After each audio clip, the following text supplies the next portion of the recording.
Well, brother Tom, my only brother Tom, was actually quite mechanically inclined. He enjoyed his cars and engines, and he worked for maintenance for several different companies, and so he always had the ability to make something happen, especially mechanically. He ended up he moved to Florida at our father's request because they'd bought a business in Florida, a motor rewinding business, and it was Tom took on the task to go and run that business. So he certainly, without having any formal training in business management, he did quite a job to go and run this business and build it up. That business eventually came to an end, to conditions that weren't his fault. And at that time, he opened his electrical maintenance business and was doing, he was building controllers for scrap handling cranes. I mean, he was always looking at, how can I solve a problem? How can I, do a service? Also, while he lived in Florida, he became more involved in drag racing, and he bought a rail for, I don't know what racetrack he would go to, but in the end, it was, moving his race car that ended up breaking his neck.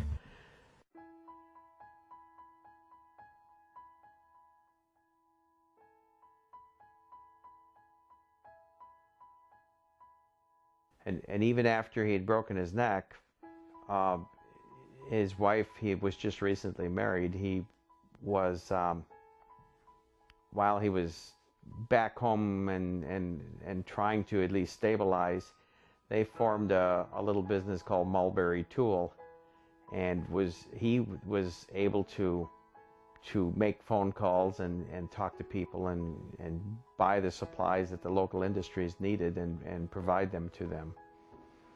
His wife ran Mulberry Tool. She was he would roll in with his wheelchair and he could man the counter, but obviously he couldn't hand anything to anybody. I mean, he could record that somebody took something or what have you, but she was instrumental in helping him to make that happen. But he was the driving force behind making that business grow.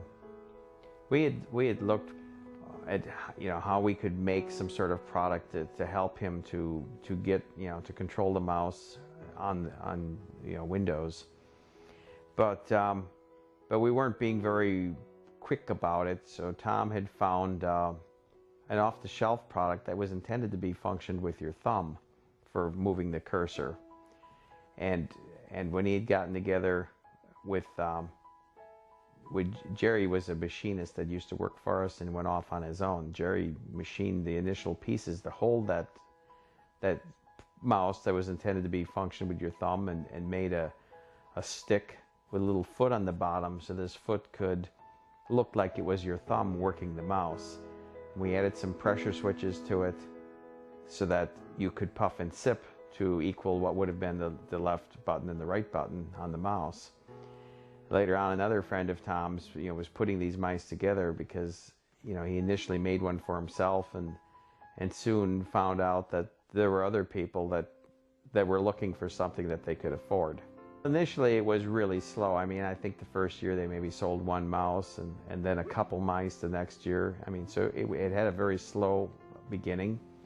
But as the internet became more and more popular, and you could start to search things and find out that there was, the products that did this were very limited, and anything that was out there was quite expensive. Tom had set up his website to start talking about it, and the growth was immediately much faster. I mean, but it was also very expensive in the beginning to have all these pieces machined. So eventually he connected with, I believe it was a company in Taiwan that had offered to make the plastic dies just, if we would buy the plastic from them. So there were probably 300-400 sales over the next several years that included the original design with the injection molded plastic. And what had happened is that the original mouse that he found that he made these out of, it was never really designed to be used the way we were using it. It was intended to be functioned with your thumb. And that company decided they weren't going to produce that product anymore. So we knew that there was definitely going to be some sort of change coming. And unfortunately, Tom had gotten sick on a particular weekend, and by the next weekend he was dead. So there was much bigger changes than we'd ever anticipated. Well, initially, Tom, when he was up, he was able to use the phone. Once he'd come up with his mouse, he was able to use the computer. He was buying and selling computer parts, and once again working with a friend of his that initially assembled these mice. They were fixing people's computers and so on. But Tom was big with his telephone. I mean, he was customer service. So any transactions, it was Tom making those happen. So as he started selling the mice, it's like, it was kind of like a friendship more than a customer. Many people would call up. In fact, we've talked to many customers over the years where the mother, is the caregiver, is just traumatized by what's happened to their, one of their children, and when they find us and find the product, they usually describe it as a godsend, in that it gives them so much functionality that they didn't have before. It truly. It helps to give their life some purpose, because they can now connect with the world and communicate with other people, and continue to learn and help one another. So the bulk of this business has been, we've prided ourselves in, from Tom on through my mom, who after Tom's untimely death, she basically ran all the customer service and testing and packing of the product. We assembled the product for her then. In fact, after Tom's death, the product, I totally redesigned it. I'd listened to, I'd seen all the manufacturing difficulties and listened to the customers and their complaints for the first 10 years of that business, and designed a product where we were in control of the electronics.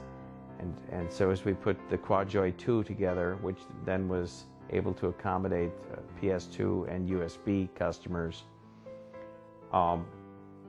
it was Mom who tested every one of those units and answered the phone and did the customer service. I did the packing and the shipping, and that we had a lady that came in and helped with the bookwork and that. And today, another 10, 12 years later, there are still people calling and asking, well, how's Margaret? How's she doing? It's like, and it's kind of fun. There's a lot of people out there.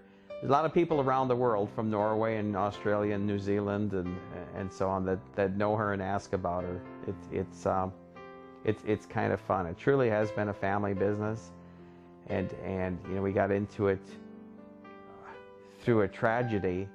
And a lot of times, with the right attitude, a tragedy can be turned into, a success. And the biggest success is the number of customers that have been able to, control a little of their own destiny, after their tragedy. So the only thing that could be better is if they could get up and walk again, and we would be happy to be out of business if that could happen. Hi, I'm Mike Street, and I'm the third generation of QuadJoy here. And here I help assemble parts for the mice and computer questions for the group. We serve many countries. Most of our stuff comes in via email, or most of our orders. We do have some phone orders. And we're always here to help you with technical questions. One was a Christmas present for a young man that was only 18 when he was hurt, and he was a gamer, so he needed a mouse that would go on the computer, and this was able to let him enjoy his games once again. And he did receive this present for Christmas that year. And well, we can ship the QuadJoy out and they can get it in 2 to 3 days. Some days it is as soon as that phone call comes through or that email comes through. So over the years, listening to the customers and knowing that, I mean, Tom would take pride in playing solitaire and exceeding 5,000 points on a regular basis. I don't stand a chance of doing that. I just can't. I mean, he had a lot of time to take and practice and do things. I mean, he always said to me, give me all the power I can have. He says, just make this thing let's make this as powerful as I can, so that I don't have to call to change the channel, to change the volume. If I could turn on the lights in the room, if I could change the temperature, if I could open the door, answer the phone, make a phone call. It's like every time you give me some more power that I can control, he says, and I'm not dependent upon my caregiver. So his desire was to give him a freedom to be able to do these things himself and not have to always be dependent. And that is a big part of what's driven the QuadJoy to where it is today, listening to our customers and moving forward, trying to make it so that they can actually live a large part of their life without being, dependent for minor things, like answer the door. That this product can help them to do that.